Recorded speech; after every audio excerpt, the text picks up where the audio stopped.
Кечиресиңер, урматтуу коллегалар. Дастан Арсызбекович, бул маселени мен да кайрадан көтөрөйүн деп атам. Бул 1 январдан баштап 166 бирдиктүү бажы тариф кирет, 166 позиция боюнча.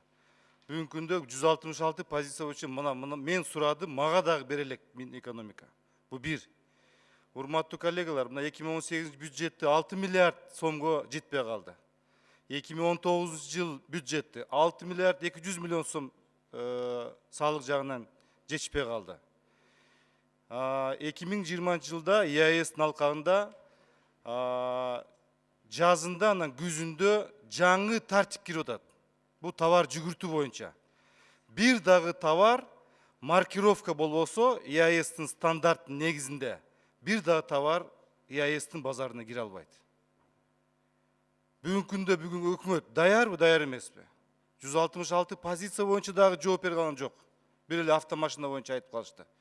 Эртең 1 январдан баштап анан кийин ошол даярдоо маселе каралбай калып, дагы эртең биз элден сөз укпайлык. Ошон үчүн декабрь айына кайсы товарды өзү негизи биз сатып атабыз? Негизи өзү кандай алака болуп атат? Акча жүгүртүү боюнча мына 100 000 рубль боюнча чектөө киргизишти. Кече мына информация чыкты, биздин права, водительский права. Россия жакта ошол таксиге иштейин десе, мына ошол права жараксыз болуп атат. Ал жерде да көйгөй абдан чоң болуп калышы мүмкүн. Мына ошол маселелерди караш керек да.